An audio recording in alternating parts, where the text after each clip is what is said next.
As ações americanas podem desabar no segundo semestre e eu vou explicar profunda e tecnicamente o porquê para você nesse vídeo. Eu vou mostrar para você um estudo que eu finalizei poucos instantes atrás que mostra esse grande insight. E o que eu peço para você? Antes de você colocar nos comentários alguma crítica, antes de você colocar never bet against America ou nunca aposte contra a América, já ensinava... Calma, primeiro assiste o vídeo completo, depois você julga, critica, analisa, fala o que você quiser, mas primeiro assiste, combinado? Se você já acompanha os vídeos por aqui, sabe que a gente vai aprofundar um conteúdo muito profundo, diferente dessa superficialidade que você vê, já toca aqui em gostei, já compartilha com seus amigos e principalmente te inscreve no canal e ativa o sininho, combinado?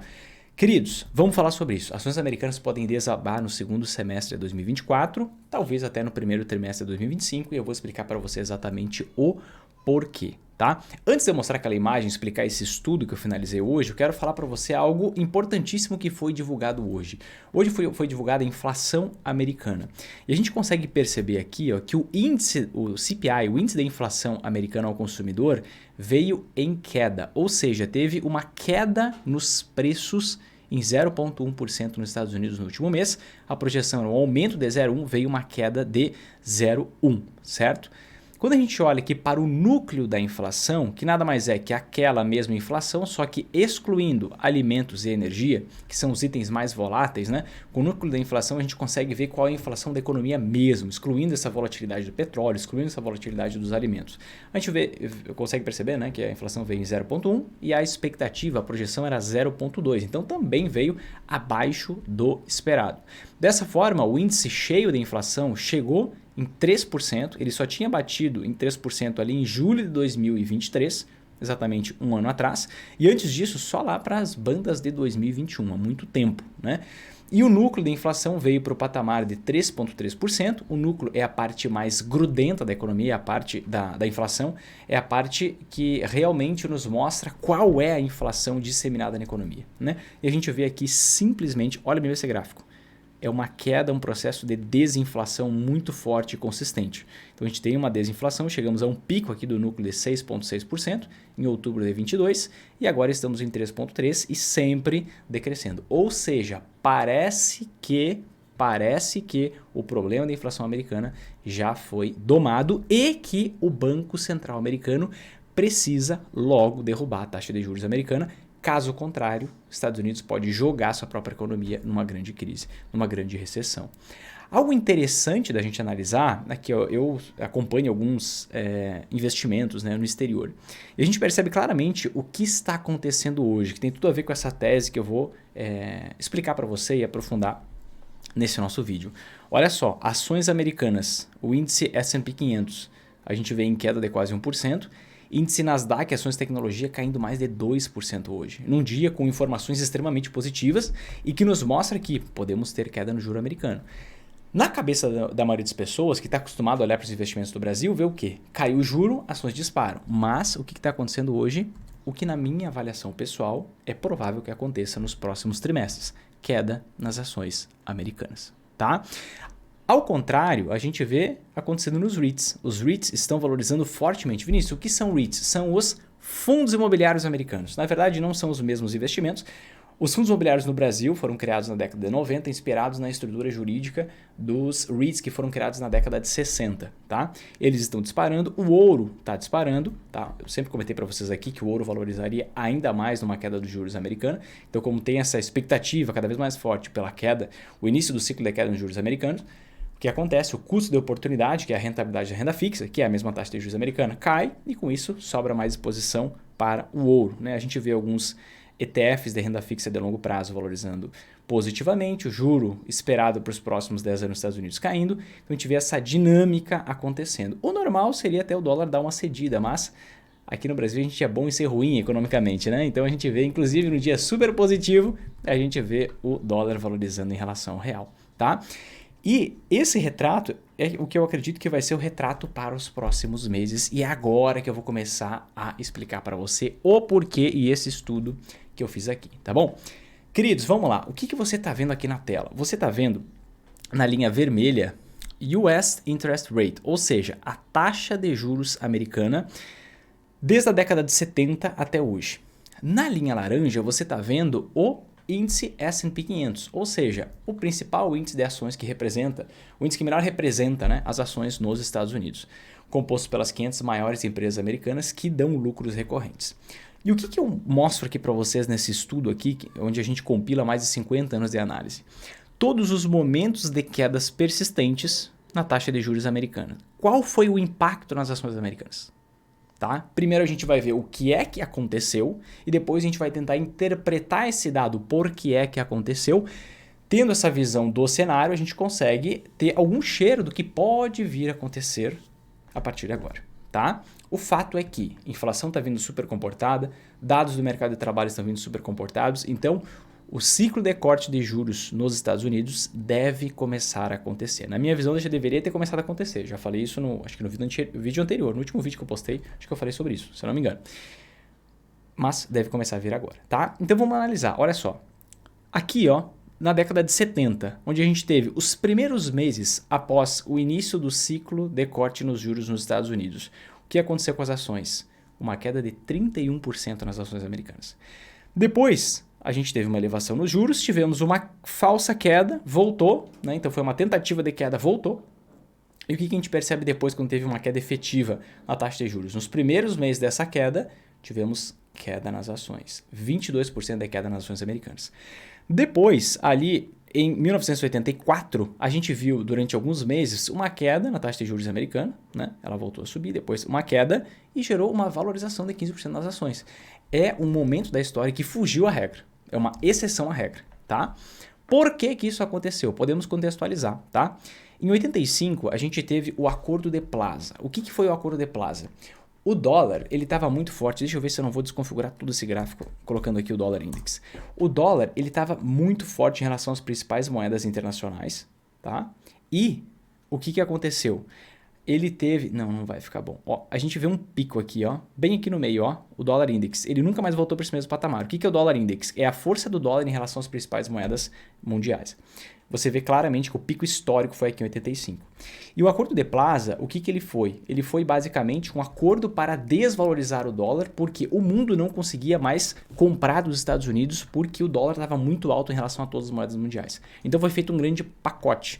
E com isso, claramente, isso ajudou as empresas americanas a venderem mais, mas foi por conta de um acordo econômico feito entre Estados Unidos e todos os países do planeta. Então foi uma questão muito específica e pontual que gerou essa exceção à regra. Depois, se você quiser, você pode pesquisar aí, Acordo de Plaza 1985. Né? Então aqui fugiu a regra, mas jamais esconderia isso de vocês.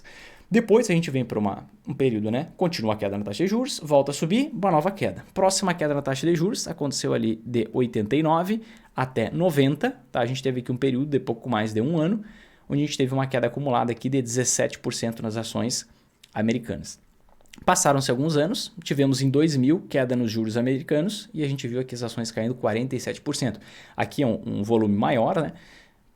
De queda, porque foi o estouro da bolha das empresas de tecnologia nos Estados Unidos. Né? Depois passamos por mais queda nos juros, os juros voltaram a subir e tivemos um novo estouro de bolha. Juros caindo absurdamente por conta da bolha imobiliária americana que estourou. E a gente teve uma queda nas ações de 53%. Né? Depois a gente teve juro praticamente zero, numa banda entre 0 e 0,25 durante alguns anos.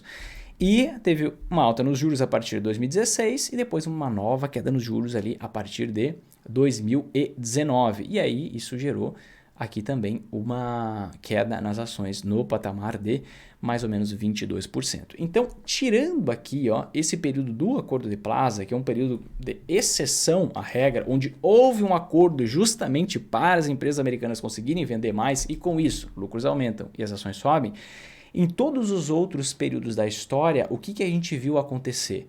Nos primeiros meses do início do ciclo de queda na taxa de juros americana, as ações desvalorizam. E aí agora entendemos o fato. Isso está comprovado? Ok. Agora vamos entender o porquê. Isso é muito por conta da condução da política monetária do país. Quando a gente olha aqui para o Brasil, geralmente a gente tem uma ação mais rápida do Banco Central. Você pode ver que o primeiro Banco Central do planeta Terra a começar a elevar a taxa de juros a taxa de juros do país foi justamente o nosso, lá em 2021. A gente começou a elevar a taxa de juros Enquanto isso, os Estados Unidos, né, eles começaram a elevar os juros só em 2022, quase um ano depois, né? Então a gente age mais rápido, a gente olha os indicadores antecedentes e age mais rápido. Por quê? Porque a gente tem uma moeda fraca, porque a gente tem uma moeda que ninguém quer. Eu tô falando no mundo, né? Você já viu algum suíço dizer assim, ó, meu sonho é comprar real. Meu sonho é trocar meu franco suíço por real. Você já viu algum italiano dizer assim, meu sonho é trocar o meu euro por real, porque real... Não, gente, ninguém quer o real. Então, a gente mexer na nossa moeda, mexer na política monetária, mexer na taxa de juros, não muda nada para ninguém, né? Não muda muita coisa. Muda pra gente, só para os brasileiros. Não muda muita coisa, eu digo, em âmbito global. Então você vê que a gente age rápido. Então a gente subiu o juro mais rápido, começou antes do que todo mundo e começou a derrubar os juros antes do que todo mundo. Né? A gente começou a derrubar a taxa de juros do Brasil em agosto de 2023, enquanto isso, recém o Canadá fez seu primeiro corte de juros. Recém a União Europeia fez seu primeiro corte de juros. Recém, quase um ano depois, os Estados Unidos está prestes a cortar o juro, mas provavelmente vai cortar, não acredito que vai cortar na reunião de julho agora, provavelmente vai cortar em setembro a taxa de juros americana. Então, mais de um ano depois da gente. Isso é uma forma de conduzir a política monetária. Se a gente conduz a nossa política monetária mais rápido, não interfere praticamente em nada no mundo, somente para os brasileiros. Mas os Estados Unidos, eles têm a moeda mundial, a moeda mais usada no mundo, e para os críticos do dólar, para aquelas pessoas que acreditam na narrativa da desdolarização, estamos no ápice da usabilidade do dólar de forma voluntária por governos e empresas na última década inteira. Né? Então, a condução da política monetária dos Estados Unidos dita o crescimento da economia mundial. Por isso, eles são muito mais responsáveis. Não responsáveis, porque eu diria que seria indiretamente dizer que o brasileiro é irresponsável, né? O presidente do Banco Central, a diretoria. Mas eles são muito mais cautelosos, essa é a palavra, na hora de aumentar o juro ou reduzir o juro. Eles esperam 312 redundâncias de dados para dizer, opa, efetivamente a inflação parou de subir. Efetivamente, a gente está no momento de cortar juro. Gente, se você olha, com o seu olho não vai trair você. É claro que a gente está num processo desinflacionário. É claro que com o passar do tempo a gente vai vir para uma inflação de 2,5%, 2%. É lógico, você está enxergando isso aqui com o seu olho. Né? E você tem diversos indicadores antecedentes do mercado americano que a economia está enfraquecida. Você olha o índice, o índice dos restaurantes, né? Que é algo que pouca gente olha, mas é um indicador antecedente muito interessante. O nível de ida dos restaurantes por parte de famílias americanas. Isso mede se está sobrando dinheiro, se não está sobrando dinheiro na mão das pessoas. E esse Restaurant Index, que basicamente é esse índice dos restaurantes, ele está em queda abrupta, muito grande. Então, está muito restritiva a economia. O juro está muito alto, é preciso reduzir. E a gente tem diversos outros indicadores, Conference Board e vários outros indicadores antecedentes que já mostram que tem que reduzir o juro americano logo porque o processo inflacionário já começou. Só que provavelmente eles não vão reduzir o juro agora, em julho. Eles vão esperar novos dados, redundância. Por isso que normalmente os Estados Unidos entra pelo menos em uma recessão técnica para então começar a cortar juro. É difícil que os Estados Unidos não entrem em recessão. Não entra em recessão porque eles cortaram o juro antes. E, geralmente eles esperam 312 mil confirmações para então eles começarem a aumentar o juro, para então eles começarem a reduzir o juro. Por isso que, se entrou numa recessão, as empresas começam a vender menos, começa a lucratividade a cair. Você tem os próprios bens duráveis nos Estados Unidos em queda de quase 5% nos últimos 12 meses. Então, assim, você tem diversos indicadores de inflação que eles estão complicados. Você tem deflação nos Estados Unidos em diversos pontos, diversos focos da economia.